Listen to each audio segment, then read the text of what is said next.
ఇక ఇదే అంశం పైన మనతో మాట్లాడడానికి శాలివాహన మిత్రులు చాలా మంది మనతో పాటు ఉన్నారు. Please welcome sir. So Vinayaka విగ్రహాలను వాళ్ళు కూడా తీసుకురావడం జరిగింది. చాలా అందంగా ఉన్నాయి వినాయక విగ్రహాలు. సో ఇవన్నా మీరు చేయాలి, ఇవి కూడా కొనుక్కరావాల్సిన పరిస్థితి వచ్చింది. సో కొద్దిగా చంద్ర చైర్ వెనుకకి చైర్ వెనుకకి చైర్. సో ఈ వినాయక విగ్రహాలు మాకు క్యూనిస్కి అందించడానికి వచ్చినారు. అసలు తెలంగాణ రాష్ట్రంలో కుమ్మర్ల పరిస్థితి ఏంది, వాళ్ళ స్థితిగతులు ఎట్లా ఉన్నాయి, వాళ్ళ జీవన ప్రమాణాలు ఎట్లా ఉన్నాయి, గతంలో కంటే ఏమైనా మెరుగుపడ్డాయా, ఎందుకు కుమ్మరి వాములు మనం గోరెటి వెంకన్న రాసినటువంటి పాటలో చూస్తాం, కుమ్మరి వాములో తుమ్మలు మొలిసేను, కమ్మరి కొలిమేలో దుమ్ము బేరెను, పెద్ద బాడిష మొద్దుబారినది, సాలెల మగ్యం సడుగులు ఎరిగినాయి అనేటువంటి కులవృత్తుల పైన అద్భుతమైన పాట ఉండే. సో ఇప్పుడున్నటువంటి అవసరాలకు తగ్గట్టుగా ఇప్పుడున్నటువంటి ప్రజలకు ఏవైతే మండపాలు ఏర్పాటు చేసి వినాయక విగ్రహం ఇవి వీటితో పాటు మళ్ళీ దుర్గామాతలు పెట్టుకుంటారు. ప్రతి ఇంట్లో ఒక వినాయక విగ్రహాన్ని 9 రోజుల పాటు పూజలు చేస్తారు. ఈ విగ్రహాలకు సంబంధించినటువంటి వర్క్ను రాష్ట్ర ప్రభుత్వం చొరవ చూపి ఈ వర్గాలకు అందజేస్తే బాగుంటుంది అనేది ఒక ఎమ్మెల్సీగా నేను ఆ ప్రజల పక్షాన రిక్వెస్ట్ చేస్తా ఉన్నా. వాళ్ళ అభిప్రాయం ఎట్లా ఉందో కూడా తెలుసుకునే ప్రయత్నం చేద్దాం. థ్యాంక్ యూ సో మచ్, మంచిగా విఘ్న నాయకుని మాకు అందజేసినందుకు థ్యాంక్ యూ. సో వాళ్ళకి మైక్ ఇవ్వండి, మాట్లాడండి. ఏంటన్నా మీ ఆర్థిక పరిస్థితులు ఏంటి, ఇప్పుడు తెలంగాణ రాష్ట్రంలో కుమ్మర్ల పరిస్థితి ఎట్లా ఉంది, వాళ్ళ స్థితిగతులు ఏంటి? ముందుగా మీ అందరికి కూడా ముందస్తు వినాయక చవితి శుభాకాంక్షలు అన్న. Thank you. నిజంగా ఏంటంటే కుమ్మర్ల పరిస్థితి ఆర్థికంగా వెనుకబడి ఉన్నాం. దేనికోసం అంటే ఈరోజు వెనకట అన్ని మట్టి పాత్రలు తయారు చేసి సమాజానికి అందించినప్పుడు కొద్దిగా గొప్ప ఆర్థికంగా ఉండే. తర్వాత ప్లాస్టిక్, సిరామిక్, స్టీలు ఇవన్నీ వచ్చినాక కూడా కుమ్మర వృత్తి అడుగంటిపోయింది. సరే ఇప్పుడు ఏమైందంటే మళ్ళీ ఓల్డ్ ఈజ్ గోల్డ్ అన్నట్టుగా అందరూ మళ్ళీ మట్టి పాత్రల వైపు వస్తున్నారు. మట్టి పాత్రల వైపు వచ్చినప్పుడు ఏమైపోయిందంటే మా అన్ని బంద్ అయిపోయిన వృత్తులు ఇప్పుడు కొత్తగా ఏం చేస్తున్నారంటే ఈ హైదరాబాద్ కానీ మహానగరాల్లో అన్ని చోట్ల మట్టి పాత్రలు వాడుతున్నారు. ఆ మట్టి పాత్రలు ఏం వాడుతున్నారంటే ఈ కలకత్తా, రాజస్థాన్, గుజరాత్, తమిళనాడు ఈ 4 రాష్ట్రాల నుంచి మట్టి పాత్రలు వచ్చి హైదరాబాద్లో కానీ మిగతా మహానగరాల్లో కానీ విక్రయిస్తారు, అమ్ముతారు. అమ్మి మీరు అన్నట్టుగా మన రెవెన్యూ, తెలంగాణ రెవెన్యూ అంతా పక్క రాష్ట్రాలకు పోతుంది. ఎందుకు పోతుందంటే వాళ్ళు మిషన్ల మీద అద్భుతంగా అలంకరణప్రాయంగా మట్టి పాత్రలు తయారు చేసి ఇక్కడ రోడ్ల మీద విక్రయిస్తారు. మనకు అవి రావు. వాళ్ళు మాకు ముందే మిషనరీ టెక్నాలజీ వాళ్ళు నేర్చుకొని అక్కడ ప్రభుత్వాలు వాళ్ళ కోసం స్పెషల్గా ట్రైనింగ్లు ఇచ్చుకుంటా వాళ్ళను పైకి తీసుకొచ్చింది.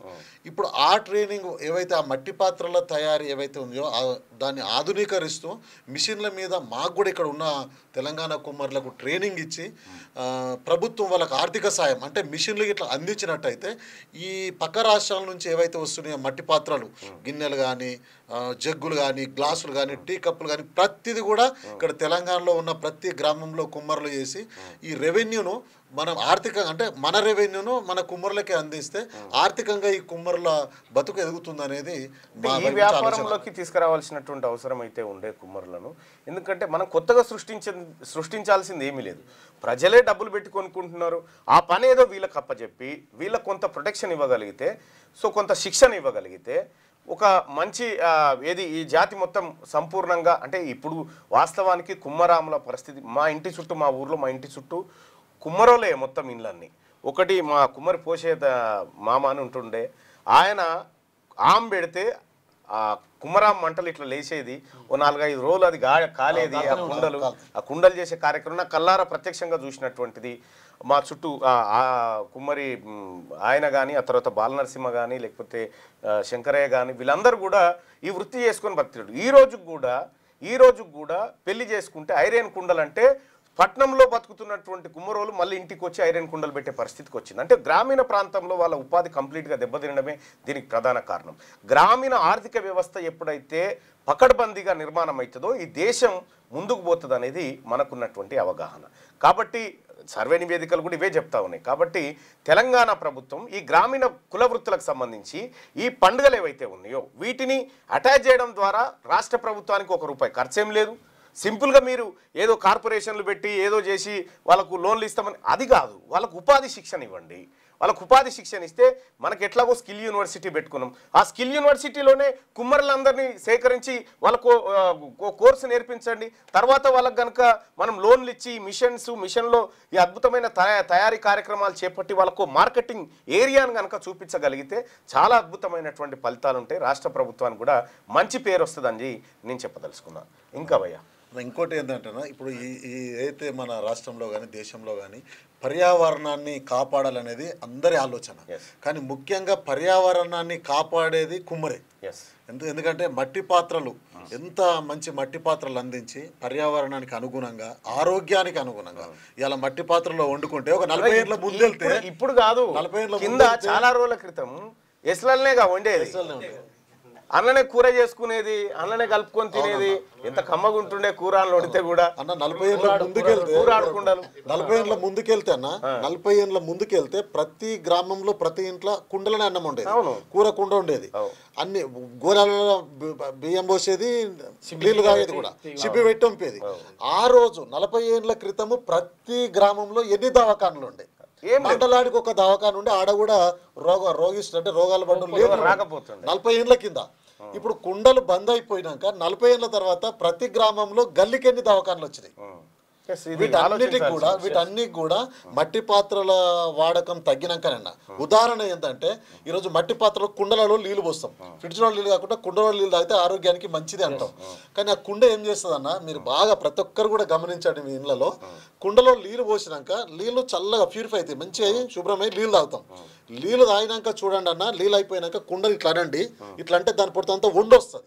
కుండకు వండొస్తుంది, వంపేసి మళ్ళీ నీళ్ళు పోస్తాం, మళ్ళీ నీళ్ళు తాగుతాం, మళ్ళీ వండొస్తుంది.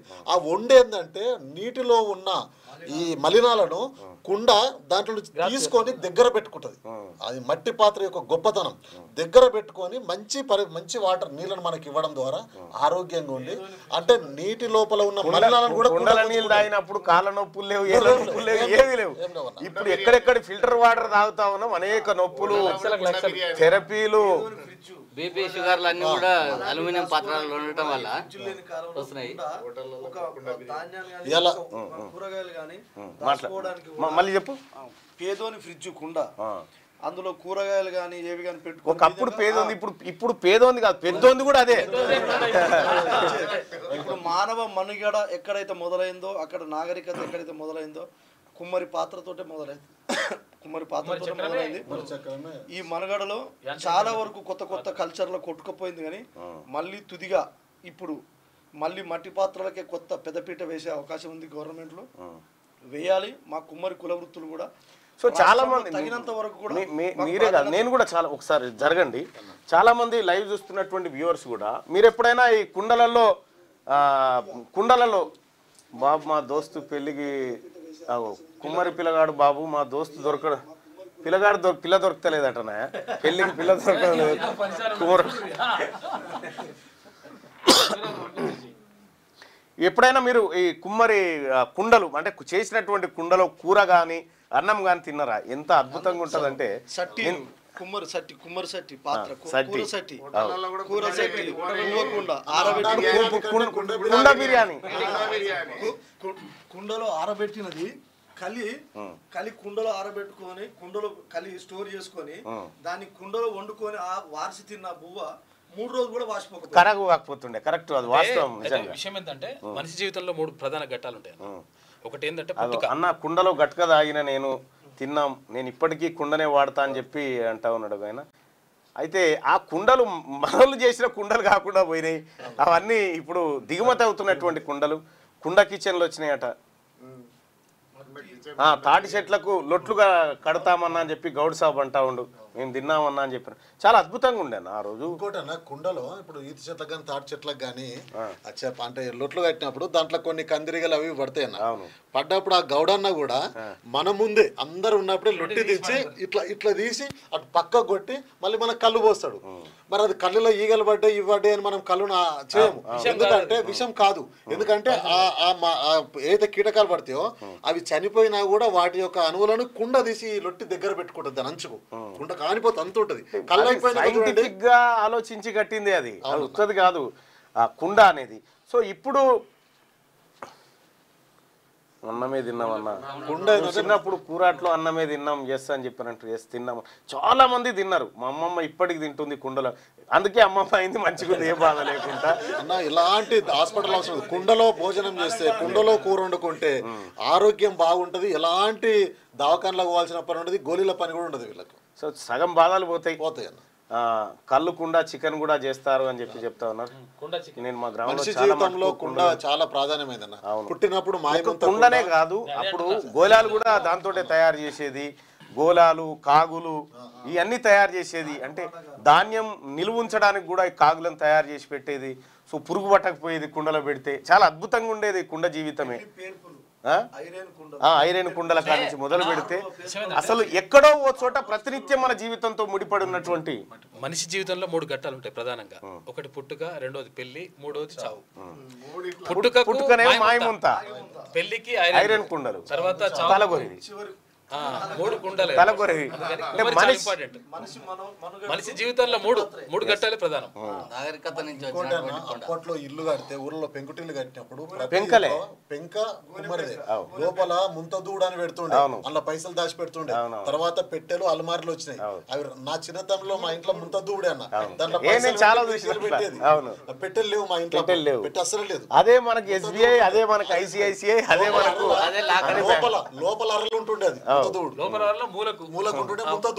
మట్టి పాత్రలనే పైసలు దాచిపెట్టారు దాని మీద బట్టనో గిట్టనో పెట్టేది దాన్ని పెట్టి కాపాడుకునేది సో అప్పుడు వాస్తవానికి కూడా ఆ జీవన విధానం బాగుండేది అప్పుడు దవాఖానతో పని లేకుండే ఎప్పుడో నెలకోసారి ఊరికి డాక్టర్ వస్తే వచ్చినట్ట చూపించుకుందామని ఏం లేకున్నా గోలి అయితే తెచ్చుకునేది అట్లా పోయి వచ్చిండు కదా అనేటువంటి ఉద్దేశంతో సో కాబట్టి రాష్ట్ర ప్రభుత్వం ఇది నాగరిక ప్రపంచాన్ని అంటే ఈ కుమ్మరి జాతి పుట్టుకను ఇప్పుడు కాదు మానవాళి పుట్టినప్పటి నుంచి కర్మక్రియల దగ్గర నుంచి మొదలు పెడితే ఈ కుమ్మరి జాతి ఔన్నత్యాన్ని గొప్పతనాన్ని ఈ కుండలు ఒకరి నుంచి ఒకరిని కొన్ని వేల సంవత్సరాల చరిత్రను ఈ కుండలు మోసుకుంటూ వచ్చినాయి మన దగ్గరికి సో కాబట్టి ఈ కుండకు కుమ్మరి మట్టికి ఈ మట్టి బిడ్డలకు నిజంగా వాస్తవానికి నాగరికత నిర్మాతలుగా చెప్పొచ్చు వీళ్ళు నాగరికత నిర్మాతలు అటువంటి వాళ్ళు ఇవాళ అనాగరికమైనటువంటి పరిస్థితుల్లో ఆర్థిక పరిస్థితి దుర్భరంగా బతుకుతున్నటువంటి ఈ జాతులను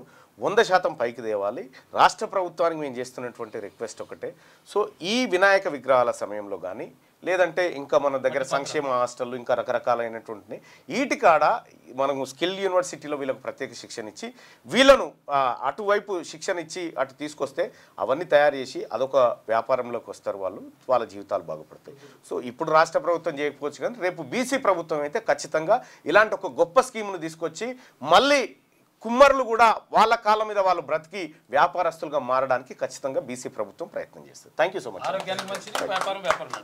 రైట్ అన్న థ్యాంక్ యూ పెడతాం ఆఫీసులో పెడతాం మా పంతులు ఉండగా సుదర్శన్ ఆయనే చూసుకుంటాడు మట్టి విగ్రహాలను పూజించండి మట్టి విగ్రహాలు పర్యావరణానికి మంచి చేస్తాయి ఇంకోటన్నా ఈ పిఓపి వినాయకులను కూడా మనం తీసుకెళ్లి చెరువులో వేసినప్పుడు వాటిలో ఉండే కెమికల్స్ ఆ వాటర్లో కలిసినప్పుడు లోపల చేపలు చనిపోతాయి మళ్ళీ పశుపక్షాదులు నీళ్ళు తాగుతాయి వాటికి ఎఫెక్ట్ పశువులు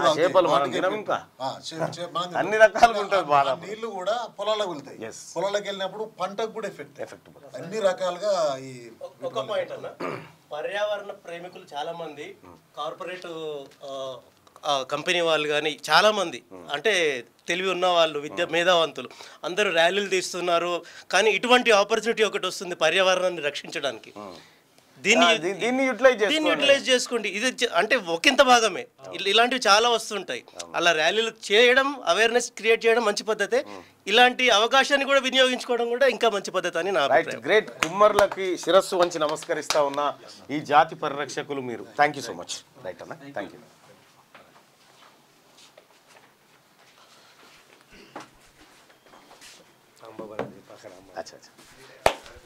రైట్గా కుండో రక్షతి రక్షితామట ఆయన పెట్టిండు